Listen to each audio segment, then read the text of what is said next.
मैं एडवोकेट सचिन मिश्रा और आज मैं बात करूंगा अयोध्या विवाद पर, अयोध्या की ऐतिहासिक पृष्ठभूमि पर, अर्थात बाबरी मस्जिद और रामलला के विवाद पर चर्चा करूंगा। तो सर्वप्रथम मैं बताना चाहूँगा बाबर कौन था। तो बाबर एक मुगल सम्राट का शासक था, मुगल शासक था जिसने मुगल साम्राज्य की स्थापना किया। और बाबर जो है भारत का प्रथम मुगल सम्राट भी माना जाता है।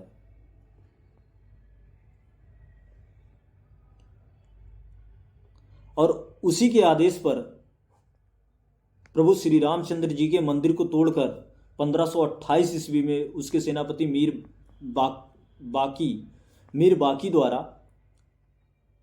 बाबरी मस्जिद का निर्माण कराया जाता है। और हिंदू संप्रदाय, हिंदू पक्ष के लोग उस अपने आराध्य प्रभु श्री रामचंद्र जी के रामलला की राम जन्मभूमि को अपने धर्म के श्रेष्ठ मर्यादा पुरुषोत्तम भगवान श्री रामचंद्र जी के जन्मभूमि का जन्म स्थान मानकर या जन्म स्थान होने के नाते उस पर अपना आधिपत्य, अपने धार्मिक पृष्ठभूमि होने के नाते उस पर हमेशा कब्जे की मांग करते रहे, अपने मंदिर निर्माण की व्यवस्था की मांग करने लगे। तो इसका सर्वप्रथम जो है न्यायालय में पहला वाद 1885 ईस्वी में महंत रघुवीर दास ने मस्जिद से सटी भूमि पर मंदिर बनाने की मांग की और उन्होंने पहला मुकदमा दायर किया। अगर देखें तो उस समय तत्कालिक जिला मजिस्ट्रेट द्वारा उन्हें अनुमति नहीं प्रदान की गई, जिसके बाद उन्होंने भारत के राज्य सचिव को पार्टी बनाते हुए न्यायालय परिसर फैजाबाद में एक वाद दायर किया, जो राम जन्मभूमि से संबंधित पहला मुकदमा माना जाता है। फिर इसी क्रम में 1949 ईस्वी में ऐसा माना जाता है कि वहाँ जो 19 दिसंबर 1949 में उस मस्जिद परिसर में एक भगवान प्रभु श्री रामचंद्र जी की मूर्ति रात्रि में चमत्कारिक रूप से प्रकट हुई और इसे दैवीय घटना मानी गई। हालांकि लोग तर्क देते हैं कि हिंदू पक्ष के लोग तस्करी करके जो है भगवान श्री राम की मूर्ति को अंदर लेके आए, लेकिन ऐसा कुछ भी नहीं है। वो मूर्ति जो है एक चमत्कारिक घटना मानी जाती है निकलना। और इसी के बाद हिंदू पक्ष के लोग उस स्थान को अपने प्रभु श्री रामचंद्र जी की जन्मभूमि मानते हुए सांप्रदायिक रूप से मांग करने लगे। तो इस बात को देखते हुए सांप्रदायिक दंगा ना हो पाए, तत्कालीन जो है वहाँ की जिला प्रशासन द्वारा उस क्षेत्र को विवादित क्षेत्र घोषित करते हुए वहाँ ताला लगा दिया जाता है।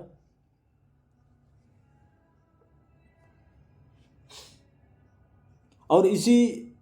क्रम में 1950 ईस्वी में हिंदू पक्षकार ने दूसरा मुकदमा, एक साथ दो मुकदमा, एक गोपाल सिमला विहारद और परमहंस रामचंद्र दास द्वारा फैजाबाद अदालत में दायर किया गया, और जिसमें इन दोनों लोगों के माध्यम से उस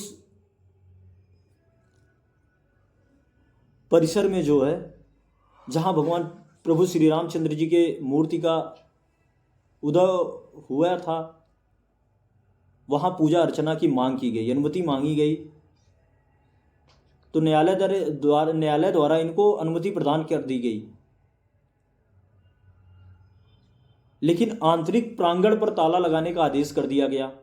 और इसी क्रम में 1959 ईस्वी में निर्मोही अखाड़ा परिषद द्वारा राम जन्मभूमि के विवादित स्थल पर कब्जा के लिए मुकदमा दायर किया गया। और इसी क्रम में 1961 ईस्वी में उत्तर प्रदेश सुन्नी वक्फ बोर्ड द्वारा एक मुकदमा दायर किया गया। तो हम बात कर रहे थे 1961 ईस्वी में सेंट्रल बोर्ड ऑफ वक्फ ने एक मुकदमा पंजीकृत किया जिसमें उन्होंने जो है विवादित भूमि पर मस्जिद का कब्जा पाने का जो है मुकदमा दायर किया। और इसी क्रम में 1964 की बात करते हैं, 1984 ईस्वी की। 1984 ईस्वी में विश्व हिंदू परिषद ने राम जन्मभूमि पर आंदोलन करने के लिए एक संगठन बनाया, एक समूह का गठन किया, और जिसके जो है प्रचार का नेता बीजेपी नेता लाल कृष्ण आडवाणी जी को नामित किया, बनाया गया। और इसी क्रम में जो है 1 फरवरी 1986 को एडवोकेट यूसी पांडे जी द्वारा एक फैजाबाद न्यायालय में अपील की गई कि जो दरवाज़ा जिला प्रशासन द्वारा बंद किया गया है, ना कि न्यायालय द्वारा, उसको खोल दिया जाए, क्योंकि यह जिला प्रशासन का आदेश है, ना कि किसी न्यायालय के आदेश है उस आंतरिक भाग पर ताला लगाने का। और इस बाबत न्यायाधीश ने इस अपील को सुनवाई के बाद हिंदुओं को पूजा और दर्शन करने के लिए न्यायाधीश जी ने अनुमति प्रदान कर दिया। और जिसके विरोध में मुसलमानों ने बाबरी मस्जिद एक्शन कमेटी BMAC का गठन किया। 9 नवंबर 1979 की बात करें तो तत्कालीन प्रधानमंत्री राजीव गांधी जी द्वारा VHP को, विश्व हिंदू परिषद को, विवादित क्षेत्र के पास शिलान्यास करने का अनुमति प्रदान कर दी गई। और उसी क्रम में बात करें तो 1989 में संपत्ति के मालिकाना हक से संबंधित सभी बात का ट्रांसफर इलाहाबाद उच्च न्यायालय को कर दिया गया। और जहां रामलला विराजमान के नाम से देवकी यानी अग्रवाल जी के द्वारा एक मुकदमा उच्च न्यायालय में दायर किया गया, जिसमें निर्मोही अखाड़ा 1959 और सुन्नी वक्फ बोर्ड 1961 को प्रतिवादी के रूप में नामित किया गया। और इस राम जन्मभूमि के प्रकरण में 25 सितंबर 1990 में लाल कृष्ण आडवाणी द्वारा इस विश्व हिंदू परिषद के आंदोलन के समर्थन बढ़ाने के लिए सोमनाथ से लेकर अयोध्या तक एक रथ यात्रा का शुरुआत की गई, जिसके बाद सांप्रदायिक दंगे बड़े तीव्र गति से जो है भड़क उठे। हिंदुओं के द्वारा राम जन्मभूमि पर राम मंदिर की मांग की जाने लगी। हिंदुओं के आस्था के प्रतीक भगवान मर्यादा पुरुषोत्तम प्रभु श्री रामचंद्र जी के लिए उनके जन्मस्थली पर एक भव्य मंदिर के निर्माण की मांग हिंदू पक्षकार के द्वारा किया जाने लगा। और इसी के बाद इसी क्रम में 6 दिसंबर 1992 में बाबरी विध्वंस जैसी घटना हुई, जिसमें कार सेवकों ने बाबरी मस्जिद को पूर्णतः ढहा दिया और एक अस्थायी रूप में, एक पूर्ण तो नहीं कहा जा सकता लेकिन अस्थायी मंदिर का निर्माण उन कार सेवकों द्वारा किया गया। उस समय तात्कालिक प्रधानमंत्री नरसिम्हा राव जी थे।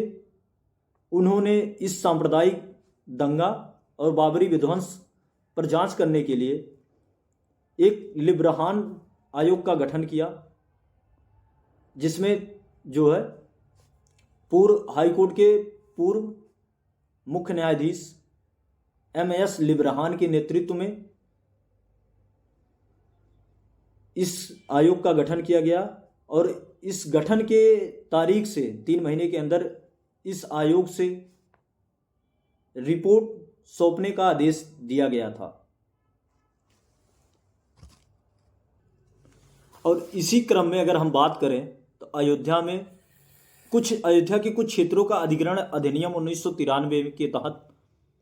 राम जन्मभूमि बाबरी मस्जिद परिसर 2.77 एकड़ भूमि सहित समग्र 67.73 एकड़ भूमि का अधिग्रहण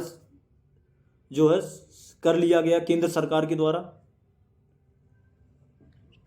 और बात करें तो इसी क्रम में 1904 तो इस्माइल फारूकी फैसला 3-2 के अनुपात में सुप्रीम कोर्ट के पूर्व मुख्य न्यायाधीश CGI JS वर्मा ने कहा, अपना मत दिया कि मस्जिद में नमाज पढ़ना यह इस्लाम का अभिन्न अंग नहीं है यदि उस मस्जिद का कोई विशेष महत्व ना हो। अप्रैल 2002 में अयोध्या स्वामित्व विवाद का मामला शुरू होता है और इलाहाबाद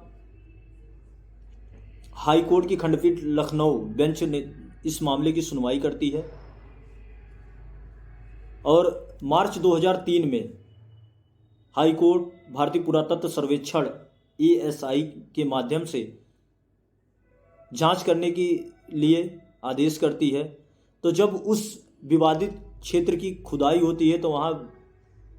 10वीं सदी के मंदिरों के अवशेष प्राप्त होते हैं। और अगर हम बात करें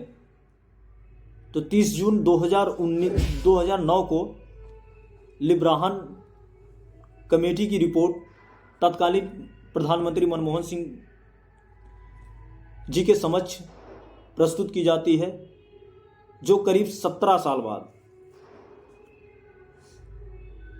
जो है रिपोर्ट प्राप्त होती है और उस रिपोर्ट को सार्वजनिक नहीं किया जाता है और इस बाबरी मस्जिद और राम जन्मभूमि विवाद की सुनवाई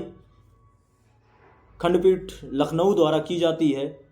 और इस सभी साक्ष्यों को देखते हुए 30 सितंबर 2010 को हाई कोर्ट इलाहाबाद द्वारा की खंडपीठ लखनऊ बेंच द्वारा निर्णय किया जाता है, जिसमें संपूर्ण विवादित भूमि को 3 हिस्सों में बांट दिया जाता है, जिसमें 1/3 भाग सुन्नी वक्फ बोर्ड के नाम जो है देने के लिए आदेश होता है और 1/3 भाग निर्मोही अखाड़ा के हक में जाता है और 1/3 भाग रामलला विराजमान के नाम से उनके हक में बंटवारा किया जाता है मंदिर निर्माण के लिए। अगर ऐसा देखा जाए तो 2:1 के अनुपात में उस संपूर्ण भूमि का बंटवारा कर दिया जाता है।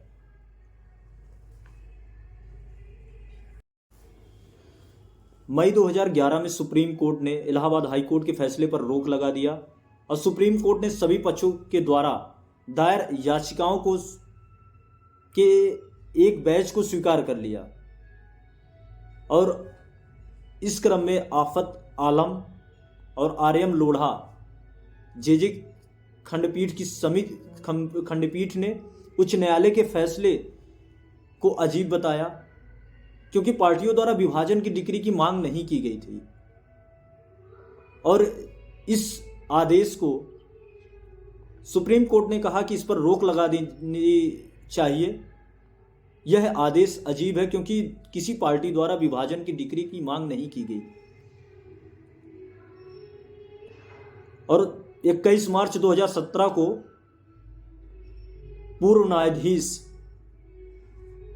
पूर्व मुख्य न्यायाधीश खेहर जी द्वारा आपसी समझौते के माध्यम से विवाद का निपटारा अदालत के बाहर करने का सुझाव दिया गया। 11 अगस्त 2017 को सुप्रीम कोर्ट की 3 बेंच ने मामले की सुनवाई प्रारंभ की। सुप्रीम कोर्ट की 3 बेंच, जिसमें दीपक मिश्रा CGI और अशोक भूषण न्यायाधीश और अब्दुल नजीर JJ शामिल थे, और फरवरी जुलाई 2019 याचिकाकर्ताओं का तर्क था कि सुप्रीम कोर्ट के 1994 के इस्माइल फारूकी फैसले पर पुनर्विचार करना चाहिए और इस फैसले पर सीजेआई जस्टिस दीपक मिश्रा के नेतृत्व में 2:1 के अनुपात से यह निर्णय किया गया कि उस मामले पर, इस्माइल फारूकी मामले पर पुनर्विचार करने की कोई आवश्यकता नहीं है। और निर्मोही अखाड़ा, उसके बाद श्री राम विराजमान और विभिन्न अन्य हिंदू पक्षकारों को सुनते हुए सबसे लास्ट में सुन्नी वक्फ बोर्ड की दलील सुनी और उस समय चीफ जस्टिस भारत के मुख्य न्यायाधीश सीजेआई श्री रंजन गोगोई साहब ने 18 अक्टूबर 2019 तक सारी दलीलें समाप्त करने का आग्रह किया, क्योंकि 17 नवंबर को तात्कालिक सीजेआई रंजन गोगोई साहब सेवानिवृत्त हो रहे थे, तो ऐसा चाहते थे वो, और भारत सरकार ऐसी उम्मीद करती थी कि इस मामले पर वह अपना स्पष्ट निर्णय देने के पश्चात ही सेवानिवृत्त हों। तो अगर बात करें 9 नवंबर 2019 की, तो उस समय तात्कालिक सीजेआई श्री रंजन गोगोई साहब ने अपना फैसला सुनाया और उस फैसले में प्रभु श्री रामचंद्र जी को देवता श्री रामलला विराजमान की उपाधि प्रदान की और राज्य में मस्जिद निर्माण के लिए विवादित भूमि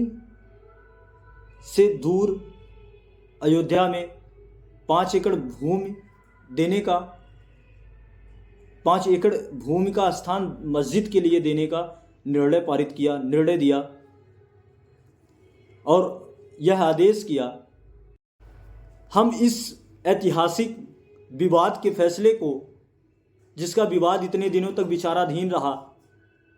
क्या क्या प्रक्रियाएं हुई, बीच में क्या क्या घटनाएं हुई, इन सारी घटनाओं का जिक्र करने का मेरा एक ही उद्देश्य था कि हम आप तक अपने प्रभु श्री रामचंद्र जी के जन्मस्थली और बाबरी मस्जिद से संबंधित विवाद के प्रकरण को आप तक पहुंचा पाएं। ऐसे ढेर सारी विधिक जानकारी के लिए आप हमसे जुड़ सकते हैं, हमें फॉलो कर सकते हैं, सपोर्ट कर सकते हैं।